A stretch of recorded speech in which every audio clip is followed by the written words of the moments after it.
पहलगाम की घटना को लेकर पूरा देश आक्रोशित है और सरकार को जवाब देने की बात कह रहा और लगातार प्रधानमंत्री नरेंद्र मोदी से आतंकवादी जो वहां पर घुसकर घटना को अंजाम दिए और उनके आकाओं पर कार्रवाई करने की मांग लगातार हो रही है और इसी को लेकर लगातार बयानबाजी भी तेज है। इसी दौरान झारखंड के मंत्री सुदीप कुमार सोनू के द्वारा भी एक बयान दिया गया था, वो बयान काफ़ी वायरल हो गया और उसी को लेकर आज फिर एक बार मंत्री सुदीप कुमार सोनू ने स्पष्टीकरण देते हुए अपने बयान को लेकर क्या कुछ बातें कही, आइए आपको सुनाते हैं। धन्यवाद, आप लोगों ने समय निकाला। तो शुरुआत मैं करूं, उसके बाद आपके जो पूरक होंगे वो आप पूछ लेंगे।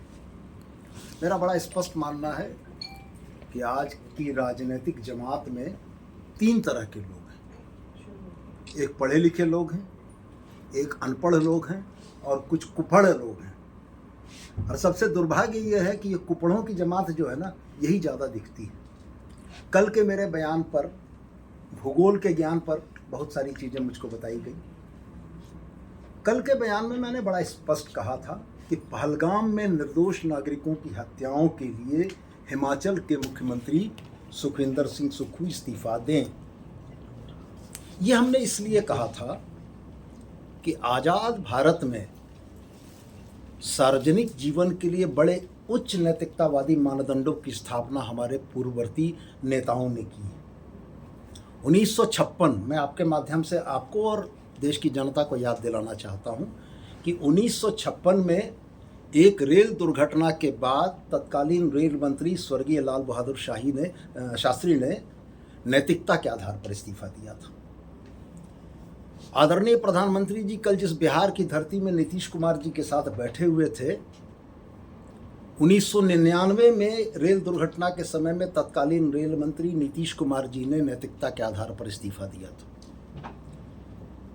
मुंबई में 2008 में जब हमला हुआ था तो तत्कालीन गृह मंत्री शिवराज सिंह पाटिल ने नैतिकता के आधार पर इस्तीफा दिया था कि चूंकि देश का गृह मंत्री इतनी बड़ी घटना को रोकने में विफल रहा था।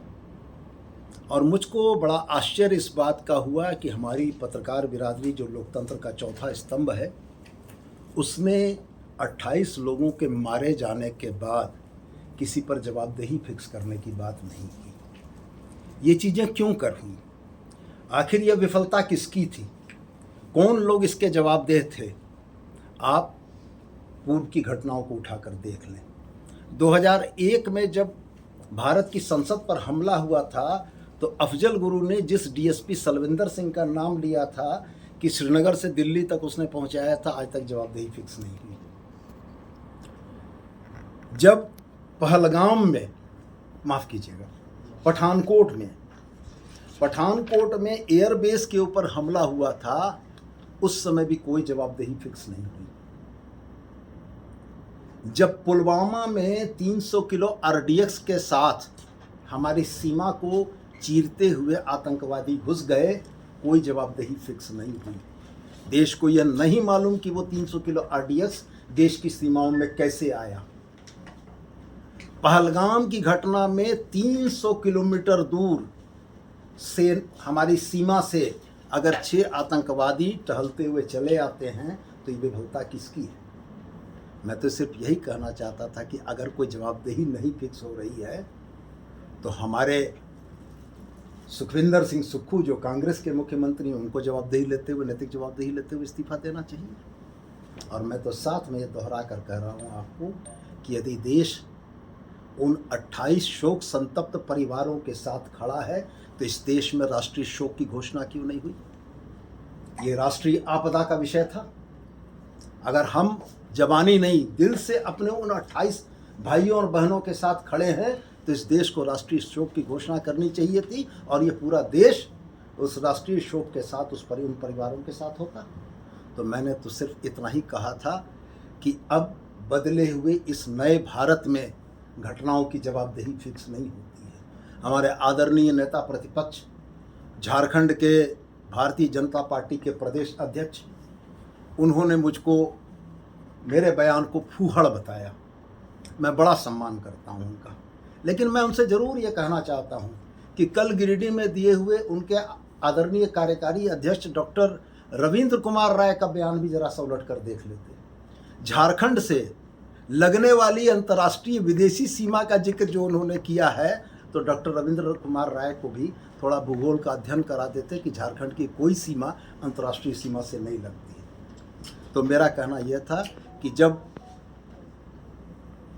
पत्रकार नेताओं का काम करने लगें, तब नेताओं को पत्रकार का काम करना चाहिए। जब पत्रकारों की प्राथमिक भूमिका देश की दुर्भाग्यपूर्ण घटनाओं में जवाबदेही फिक्स करने के लिए नेताओं से सवाल करने की थी, वो नेताओं से सवाल नहीं हुआ, तो एक राजनीतिक कार्यकर्ताओं ने पत्रकार की भूमिका में सवाल किया कि घटना अगर पहलगाम में घटी है तो जम्मू कश्मीर तो केंद्र शासित प्रदेश है, वहाँ की आंतरिक सुरक्षा तो भारत सरकार के अधीन है, तो महबूबा मुफ्ती तो जवाबदेह नहीं हो सकती हैं, तो सुखविंदर सिंह सुक्खू को जवाबदेह होना चाहिए, भगवंत सिंह मान को जवाबदेह होना चाहिए कि कैसे ये घटना घट गई। तो मैं सिर्फ आपके माध्यम से यही कहना चाहता हूँ कि भारतीय जनता पार्टी के जो हमारे फाजिल मित्र सड़कों पर उतरकर आंदोलन कर रहे हैं, तो वो भी इस बात को जरा स्पष्ट करें कि वो उनका आंदोलन किसके खिलाफ है। देश की कुर्सी पर भारतीय जनता पार्टी के आदरणीय प्रधानमंत्री हैं, देश की सीमाओं की रक्षा की जवाबदेही जिन पर है वो रक्षा मंत्री भारतीय जनता पार्टी के हैं, देश के आंतरिक सुरक्षा की जवाबदेही जिन पर है वो देश के आदरणीय गृह मंत्री हैं। अगर फेल्योर है तो जवाबदेह कौन? आपके कोई प्रश्न हो तो पूछ लें। मान के चले कि आपका जो बयान था वो कटाक्ष था। तौर पर जब इस देश ने 1956 से सबक नहीं लिया, 1999 में नीतीश कुमार के इस्तीफे से सबक नहीं लिया, 2008 में मुंबई हमले के बाद शिवराज सिंह पाटिल के इस्तीफे से सबक नहीं लिया, तो इस नए भारत में घटनाओं के बाद अगर जवाबदेह लोग इस्तीफा नहीं दे रहे हैं तो गैर जवाबदेह लोगों को इस्तीफा देना चाहिए। सवाल ये है कि सुखविंदर से सुक्खू ही क्या है सुखदेव जी? भगवंत सिंह मान भी हो सकते थे, हेमंत सोरेन भी हो सकते थे, ममता बनर्जी भी हो सकती थी। कारण मूल रूप से यह है कि इस घटना की जवाबदेही जिन पर होनी चाहिए थी उससे न देश के मीडिया ने पूछा न और लोगों ने पूछा, तो हमने आपका थोड़ा सा काम कर दिया। मंत्री जी, सवाल है कि आप जो कह रहे हैं तो लगता नहीं है कि भूल हुई है और अब इस चीज को जो घुमा फिरा रहे हैं? कतई नहीं, मैं सतही बयान देने का आदी नहीं हूँ और मैं कभी मीडिया पर यह लांछन आरोप नहीं लगाता हूँ कि मेरे बयानों को तोड़ मरोड़ कर प्रस्तुत किया गया। कल के बयान के लिए भी मैं पूरी तरीके से सोच समझकर मैंने कहा है। आप मेरा बॉडी लैंग्वेज देखें, और भारत के पत्रकार और नक्षत्र के पत्रकार थे, पूरी फुटेज मंगा कर देखें। आपके पत्रकार ने मुझसे गलत सवाल किया था, उन लोगों ने कहा था कि पुलवामा की घटना पर आपको क्या कहना है। हमने आपके पत्रकार को करेक्ट किया था कि पुलवामा नहीं पहलगाम की घटना पूछी है। तो इसलिए आप कैसे इस बात को सोचते हैं कि जो आदमी स्पष्ट रूप से यह कह रहा है कि पहलगाम की घटना पर हिमाचल के मुख्यमंत्री को सुखविंदर सिंह सुक्खू को इस्तीफा देना चाहिए, तो ये स्लिप ऑफ टंग है। तो आप तो सर गृह मंत्री का भी इस्तीफा मांग सकते थे उस समय। ये काम तो आपका था जो हमने किया। कल मनीष रंजन का ये रांची एयरपोर्ट पे आया था, सरकार की तरफ से वहाँ कोई नहीं देखा। हाँ, निश्चित रूप से मेरा यह मानना है कि वास्तव में सूचना नहीं थी। अगर सूचना रही होती तो सरकार के तरफ से भी लोग जरूर अधिकारी थे, उन्होंने सूचना नहीं दी। नहीं, वो जैसे पूर्व में भी हुआ है, पुलवामा के शहीदों को जब दिल्ली एयरपोर्ट पर लाया गया था तो हमारे जो कांग्रेस के नेता प्रतिपक्ष हैं राहुल गांधी जी, उनको एक कमरे में बंद कर दिया गया था। पुलवामा के शहीदों से उनको नहीं मिलने दिया गया था। ये राहुल गांधी जी के इंटरव्यू में इस्टेब्लिश चीज़ें हैं। तो कहने का गर्ज ये है कि इस तरीके की घटनाओं में श्रेय लेने की जो रणनीति और होड़ रहती है भारतीय जनता पार्टी की, उन लोगों ने सूचना नहीं आने दी, इस वजह से हुआ। खैर, पीड़ित परिवारों के प्रति हमारी बिल्कुल संवेदना है और मैं तो दोहरा कर कहता हूँ कि अभी इतनी बड़ी घटना थी, इतना संवेदनशील यह देश है, इस देश का राजनीतिक नेतृत्व अगर इतना संवेदनशील है तो राष्ट्रीय शोक की घोषणा क्यों नहीं हुई? मैं तो ये सवाल करता हूँ। बहुत धन्यवाद। और कुछ? हाँ, एक है, ये भाजपा सांसद हैं दुबे जी, कलमा पढ़ रहे हैं और कर रहे हैं कि अब कलमा पढ़ना पड़ेगा। अब ये तो उनका बयान है, तो ये नहीं स्थिति है कि कलमा नहीं उनका बयान है, उनसे पूछा जाना चाहिए। मैं अपने बयान के लिए जवाब दे, उनके बयान के लिए वो जवाब दे।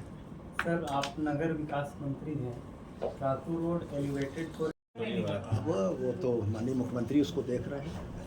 मेरे विभागों से या मेरे बयानों से संबंधित प्रश्न कर लीजिए, उसका जवाब देना मेरे लिए ज़्यादा उचित सर है। एक सवाल है, सचिवालय भवन में पूर्ववर्ती रघुवर सरकार में एक सचिवालय भवन बनने का एक प्रोजेक्ट आया था जो बाद में डिले हो गया या रद्द कर दिया गया। सचिवालय भवन में जो मतलब मेरे को इनपुट है, कर्मियों को मतलब कार्यालय में बहुत कमी है, तो क्या ऐसा कोई आपको प्रपोजल है कि भविष्य में कुछ सचिवालय भवन बनाने के लिए? नहीं, देखिए ऐसा है कि राजधानी को व्यवस्थित करने का काम 2019 के बाद ही शुरू हुआ है।